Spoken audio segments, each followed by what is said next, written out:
आपके साथ मैं हूं हिमांशी नेगी। बुलेटिन की शुरुआत इस वक्त की बड़ी और अहम जानकारी के साथ करेंगे। तो कोटा से बड़ी खबर आप तक पहुंचा रहे हैं। स्कूल वैन और निजी वाहन के बीच जोरदार टक्कर हो गई और ये पूरा मामला सामने आया है कोटा से। इस वक्त की बड़ी और अहम जानकारी आप तक पहुंचा रहे हैं। स्कूल वैन और निजी वाहन के बीच टक्कर का ये पूरा मामला है। स्पीकर ओम बिरला एमबीएस अस्पताल पहुंचे। स्पीकर बिरला ने घायल बच्चों का हालचाल जाना। इटावा सड़क हादसे में कल 2 बच्चों की मौत हुई थी और इस पूरे मामले में अब जांच पड़ताल की जा रही है। स्पीकर ओम बिरला कोटा पहुंचे हैं और इसके बाद वे अस्पताल भी पहुंचे। स्कूल वैन और निजी वाहन के बीच कल जोरदार टक्कर हो गई थी और इस हादसे में 2 बच्चों की मौत की भी खबर सामने आई थी। स्पीकर ओम बिरला एमबीएस अस्पताल पहुंचे। स्पीकर बिरला ने घायल बच्चों का हालचाल जाना। तो ये कल बड़ा सड़क हादसा हुआ था। इटावा सड़क हादसे में कल 2 बच्चों की मौत हो गई थी और कई बच्चे घायल बताए जा रहे थे, जिन्हें अस्पताल में भर्ती करवाया गया था। और आज स्पीकर ओम बिरला कोटा दौरे पर हैं। अस्पताल में पहुंचे और अस्पताल पहुंचकर बच्चों के हाल चाल जाने, उनकी कुशल क्षेम पूछी। तो ये बड़ी और अहम जानकारी आप तक पहुंचा रहे हैं। आपको बता दें, लोकसभा स्पीकर ओम बिरला कोटा दौरे पर हैं और इस दौरान वे एमबीएस अस्पताल पहुंचे। 4 घायल बच्चों का यहां पर उपचार चल रहा है। कल बड़ा सड़क हादसा हुआ था और इसमें घायल हो गए थे।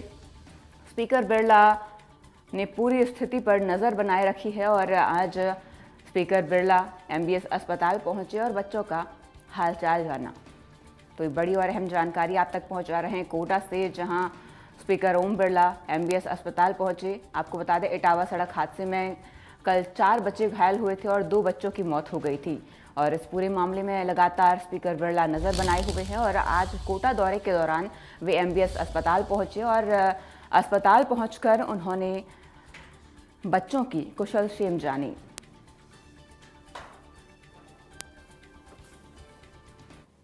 अधिक जानकारी के लिए हमारे साथ हमारे सहयोगी योगेंद्र महावर जुड़ चुके हैं। योगेंद्र, देखिए, बड़ा सड़क हादसा हुआ था और 4 बच्चे घायल बताए जा रहे थे। अब स्पीकर बिरला अस्पताल पहुंचे, इन बच्चों का हालचाल जाना है। क्या अपडेट्स इस पूरे मामले को लेकर आपके पास? देखिए, लोकसभा अध्यक्ष ओम बिरला आज 1 दिवसीय कोटा दौरे पर पहुंचे हैं और इसके साथ ही कई कार्यक्रमों में भाग लेंगे। लेकिन उन्होंने सबसे पहले प्रायोरिटी दिखाई उन घायल बच्चों से मिलने की, जो कि शनिवार को इटावा गेता रोड पर जो सड़क हादसा हुआ था, उस हादसे में स्कूल के बच्चे घायल हो गए थे। इस दर्दनाक हादसे में 2 बच्चों की मौत हो चुकी है और आधा दर्जन से अधिक बच्चे इसमें घायल हुए थे, जिसमें से 4 बच्चों का कोटा एमबीएस अस्पताल में उपचार चल रहा था। और अभी राहत की बात यह है कि सभी बच्चे अब खतरे से बाहर हैं। लोकसभा अध्यक्ष ओम बिरला भी आज एमबीएस अस्पताल पहुंचे और घायल बच्चों के बारे में, स्थिति के बारे में चिकित्सा विभाग के अधिकारियों से जानकारी ली है। इसके साथ ही उन्होंने जो बच्चों के परिजन वहां मौजूद थे, उनको भी हर संभव मदद का उन्होंने भरोसा दिलाया है। साथ ही ये भी कहा है कि अगर किसी बच्चे की स्थिति में सुधार नहीं होता है या उसको और ज्यादा इलाज की आवश्यकता होती है तो उसको जयपुर या दिल्ली भी भेजा जा सकता है। लेकिन राहत की बात है कि सभी बच्चे अब खतरे से बाहर है और चिकित्सा विभाग के अधिकारियों का भी कहना है कि आज और कल बच्चों का ट्रीटमेंट पूरी तरह से चलेगा। उसके बाद बच्चों को डिस्चार्ज कर दिया जाएगा, क्योंकि एक बच्चा है जिसके जो गर्दन है, गर्दन के पास उसकी हड्डी पर चोट लगी है, तो थोड़ा सा वो उसका उपचार जो है वो और बेहतर तरीके से करने के निर्देश स्पीकर बिरला ने दिए हैं। लेकिन जो दूसरे बच्चे हैं जिनको मामूली चोटें लगी थी और पहले वो गंभीर अवस्था में थे, लेकिन अब वो खतरे से बाहर है, तो कहीं ना कहीं स्पीकर बिरला ने भी इस पर राहत की सांस ली है। और जो चिंता लगातार बनी हुई थी, वो अब चिंता दूर हुई है, क्योंकि कल स्पीकर बिरला लगातार पूरे हादसे पर नजर बनाए हुए थे। योगेंद्र, देखिए, स्पीकर बिरला अस्पताल पहुंचे। मैं आपसे ये भी जानना चाहूंगी, क्या किसी तरीके की आर्थिक मदद की बात स्पीकर बिरला की तरफ से की गई है? देखिए, आर्थिक मदद की बात अभी स्पीकर बिरला की तरफ से नहीं आई है और ना ही उन्होंने मीडिया से फेस टू फेस उन्होंने कोई बातचीत की। हालांकि मीडिया ने जरूर उनसे कोशिश करी पूरे हालचाल जानने की, लेकिन उन्होंने मना कर दिया कि वो अभी इस बारे में कोई ब्रीफ नहीं करेंगे, क्योंकि कहीं ना कहीं ये एक गंभीर मामला था, गंभीर हादसा था, तो वो उनकी चिंता साफ तौर पर उनके चेहरे पर भी नजर आ रही थी। लेकिन जब बच्चों को उन्होंने देखा और बच्चों की हालत के बारे में पूछा, तो कहीं ना कहीं उन्होंने भी राहत की सांस ली। इस दौरान जिला कलेक्टर भी मौजूद थे, जिला कलेक्टर से भी उन्होंने बात की। इसके अलावा जो स्पीकर बिरला के प्रोटोकॉल में जो चिकित्सा विभाग के अधिकारी चलते हैं, जो डॉक्टर चलते हैं, वो भी वहां पर मौजूद है। उन्होंने भी स्पीकर बिरला को बच्चों की स्थिति के बारे में जानकारी दी। इसके बाद कहीं ना कहीं जरूर ये सब संभावना रहता है, क्योंकि कल शिक्षा मंत्री मदन दिलावर भी एमबीएस अस्पताल पहुंचे थे और घायल बच्चों की कुशलक्षेम पूछी थी। तो निश्चित तौर पर महोदय की बात जरूर सामने आएगी। महोदय कितना दिया जाएगा इस बारे में अधिकारी कोई जानकारी नहीं है। जी योगेंद्र, देखिए बड़ा हादसा हुआ था और 2 बच्चों की जान भी इस हादसे में चली गई थी। उनकी अगर हम बात करें तो क्या वहाँ क्या स्थिति बनी हुई है?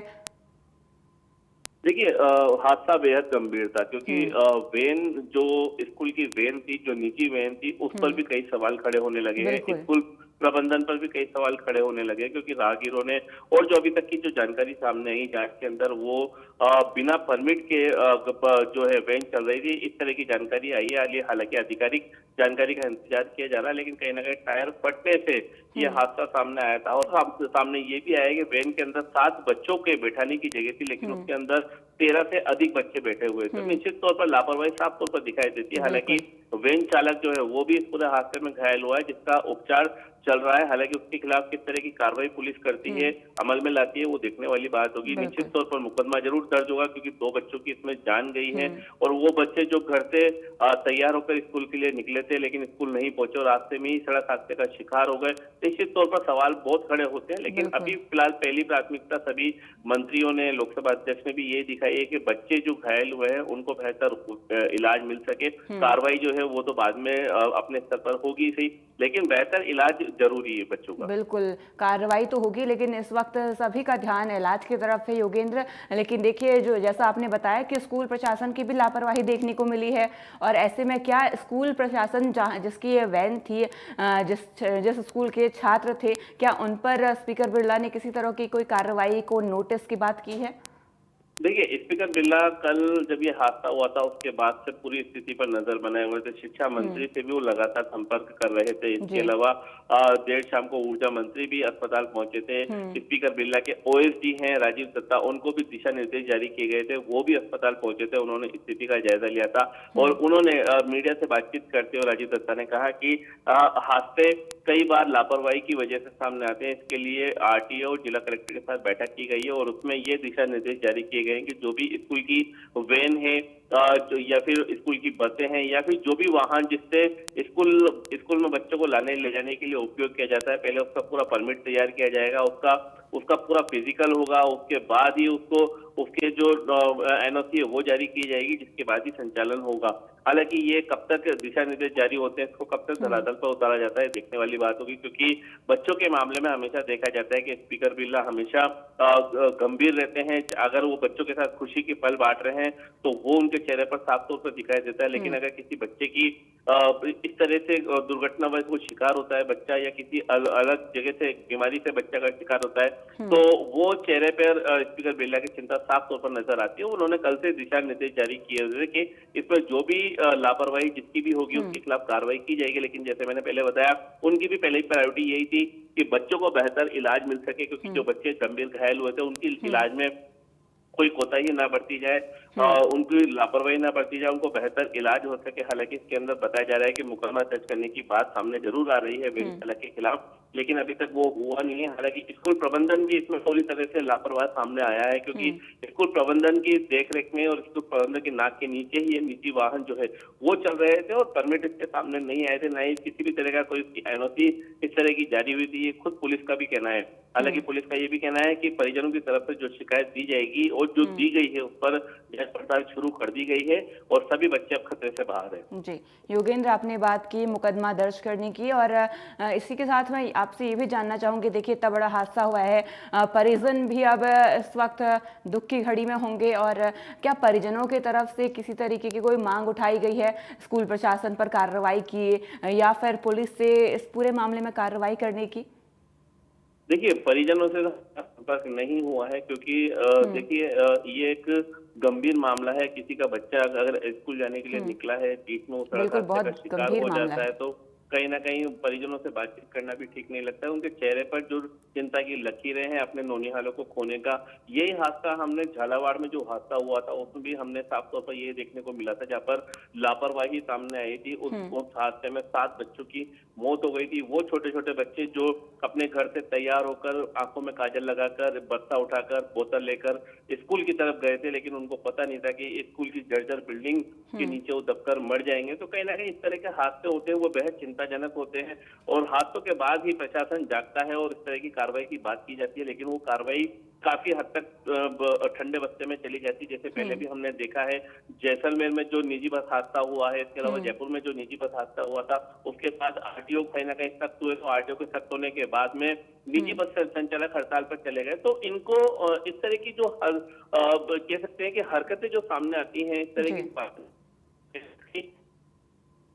ये एक दुखदाई का कारण बनता है। और जो हादसा हुआ था, इसी का ही एक नतीजा सामने आया था कि ट्रेन की पहले परमिट हो जाता और ट्रेन की एनओसी मिल जाती और ट्रेन का फिजिकल पूरा कंप्लीट हो जाता, तो इस तरह का हादसा सामने नहीं आता। हालांकि ये दुखांतिका है और बड़ी दुखांतिका है, जिसमें कहीं ना कहीं स्पीकर बिरला ने भी चिंता जताई है, और वो तत्काल ही आज कोटा पहुंच गए। उन्होंने सारे कार्यक्रम बाद में किए हैं, पहले वो सबसे पहले अस्पताल पहुंचे और अस्पताल पहुंचकर उन्होंने एक कोटा बूंदी संसद अपनापन एक परिवार की तरह वहां पहुंचे और उन्होंने हर संभव मदद का भरोसा दिलाया है। परिवारजनों से बातचीत करी है, परिवारजनों को भी कहा है कि आप लोगों की तरफ से जो भी शिकायत होगी इसको चाहे वैन चालक के खिलाफ हो, आप वो पुलिस को दीजिए, प्रशासन को दीजिए, उस पर निश्चित तौर पर कार्रवाई की जाएगी। जहां पर भी हर संभव मुआवजे की बात है, जहां पर भी हर संभव मुआवजा दिलाना होगा, वो जरूर दिलाया जाएगा। उसमें भी किसी भी तरीके की कोई ढिलाई नहीं बरती जाएगी। जी, तमाम जानकारी के लिए योगेंद्र आपका शुक्रिया।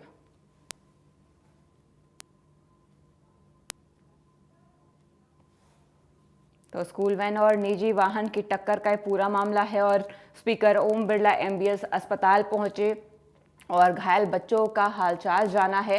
बता दें 4 बच्चे घायल हुए थे हादसे में, 2 बच्चों की मौत हुई थी और घायलों को एमबीएस अस्पताल में भर्ती करवाया गया था। लगातार स्पीकर ओम बिरला ने इस पूरे मामले में नज़र बनाए हुए है, और आज कोटा प्रवास के दौरान स्पीकर ओम बिरला एमबीएस अस्पताल पहुंचे और बच्चों के हालचाल जाने, उनसे कुशल क्षेम पूछी।